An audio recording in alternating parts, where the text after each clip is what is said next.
প্রিয় দেশবাসী, বিজয়ের এই গর্বিত মাসে আপনাদেরকে সালাম ও শুভেচ্ছা। আসসালামু আলাইকুম ওয়া রাহমাতুল্লাহ। আশা করি যে যেখানে আছেন, দেশে কিংবা প্রবাসে, সকলেই ভালো আছেন। আমি আজ আপনাদের সামনে একটি গুরুত্বপূর্ণ অঙ্গীকার ব্যক্ত করতে এসেছি। বাংলাদেশ আমাদের প্রিয় জন্মভূমি। এই দেশকে নিয়ে আমরা গর্বিত।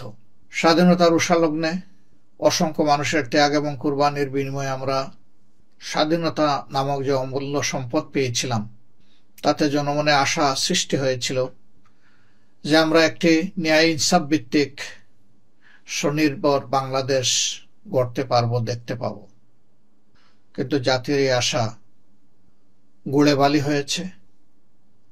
আশা তো পূরণ হয়নি, উল্টো দুর্নীতি এবং দুঃশাসনে গোটা সমাজ ছেয়ে গিয়েছিল, যার কারণে বাংলাদেশ তলাবিহীন জুড়ির দেশ হিসাবে পরিচিতি লাভ করেছিল।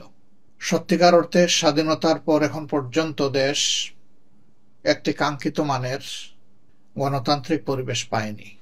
বিশেষ করে 2009 থেকে 24-এর 5ই আগস্ট পর্যন্ত যারা ক্ষমতায় ছিলেন, তারা দেশবাসীকে মানুষ হিসাবে গণ্য করেননি। তারা এই দেশকে তাদের মালিকানার একচ্ছত্র সম্পদ হিসাবে তারা বিবেচনা করে দেশবাসীর উপর ইচ্ছামতো তাণ্ডব চালিয়েছে।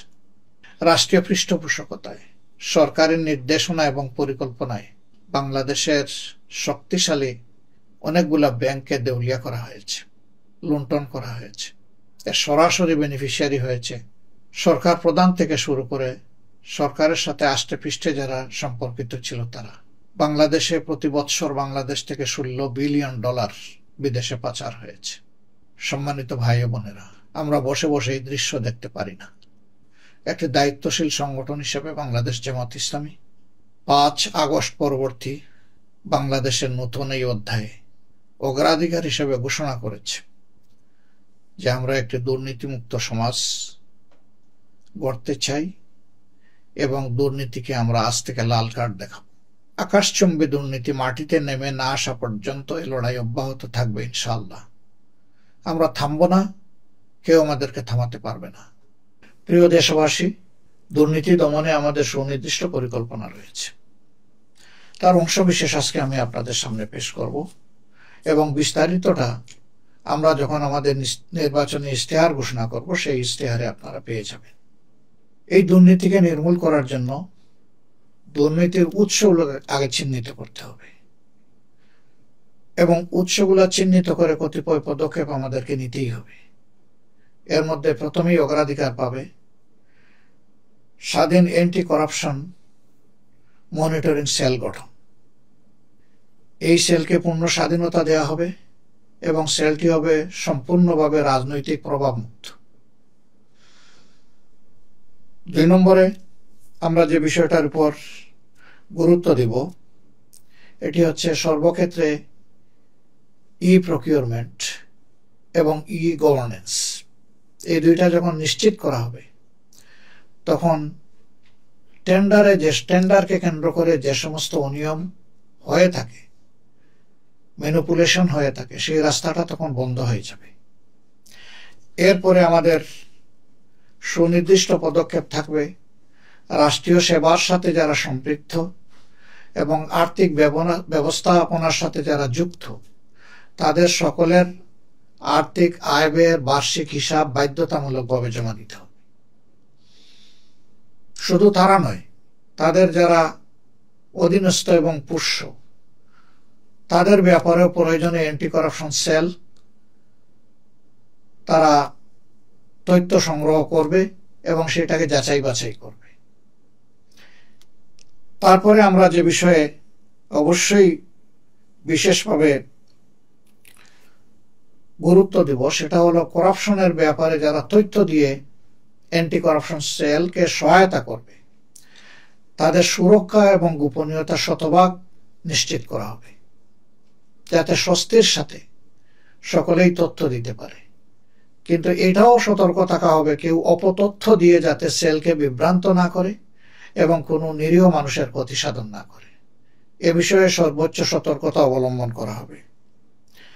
রাজস্ব এবং কর প্রশাসনে কমপ্লায়েন্স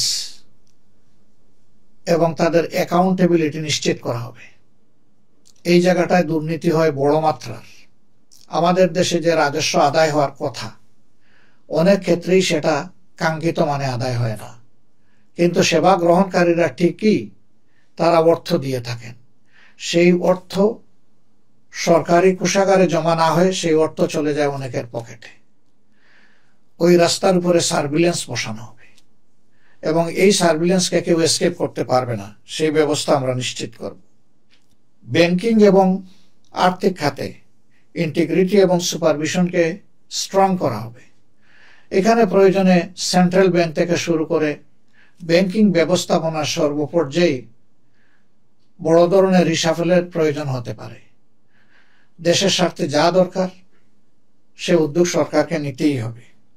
উচ্চমূল্য কেন্দ্রিক যে সমস্ত প্রকল্প, যেগুলাকে আমরা সাধারণত মেগা প্রকল্প বলে থাকি, সেই প্রকল্পগুলোতে তার প্রকল্প গ্রহণ থেকে শুরু করে সকল পর্যায়ে টেন্ডার থেকে শুরু করে শতভাগ স্বচ্ছতা নিশ্চিত করা হবে এবং বাংলাদেশ সহ আশেপাশের দেশগুলোতে এই ধরনের প্রকল্প বাস্তবায়নে যে নীতিমালা অনুসরণ করা হয় এবং যে মূল্য নির্ধারণ করা হয়, সরকারের দায়িত্ব হবে সেটার দিকে খেয়াল রেখে যথাযথ মান সংরক্ষণ করে জনগণের টাকার সর্বোচ্চ সদ্ব্যবহার নিশ্চিত করা।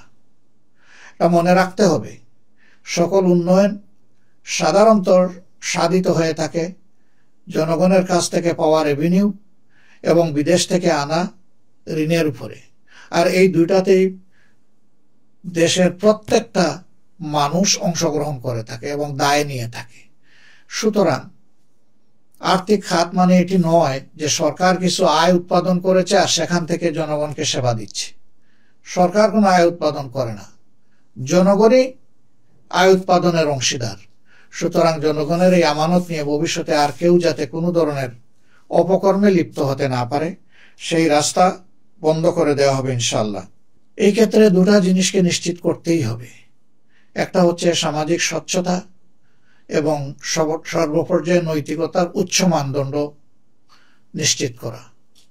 আর যে বিষয়গুলো আমি বললাম, বাস্তবে যদি এটাকে রূপ দিতে হয় তাহলে একটি স্বাধীন বিচার ব্যবস্থা আমাদের জন্য একান্ত অপরিহার্য। সুতরাং বিচার ব্যবস্থাকেও আমরা চাই যে এটা সম্পূর্ণ স্বাধীন হোক, সম্পূর্ণ রাজনৈতিক এবং নির্বাহী প্রভাব মুক্ত হোক। আবার সেই বিচার ব্যবস্থায় যারা বিচারকের সম্মানিত আসনে বসবেন তারাও যাতে কোনো ধরনের অপকর্মে লিপ্ত হতে না পারেন, ওই জায়গায় অ্যাকাউন্টেবিলিটি নিশ্চিত করা হবে অন্য কাউন্সিলের মাধ্যমে। এইভাবে রাষ্ট্রে চেক অ্যান্ড ব্যালেন্স করে আমরা যদি দৃঢ়তার সাথে সামনে এগিয়ে যেতে পারি, আমরা বিশ্বাস করি আজ হোক কাল হোক দুর্নীতি মাটিতে নেমে আসবে আর আকাশে থাকবে না। দেশবাসী যে যেখানে আছেন, আপনাদের সকলের আন্তরিক সহযোগিতা চাই, দোয়া চাই, ভালোবাসা চাই। এই কাজে আপনাদের অংশগ্রহণ এবং পরামর্শও চাই।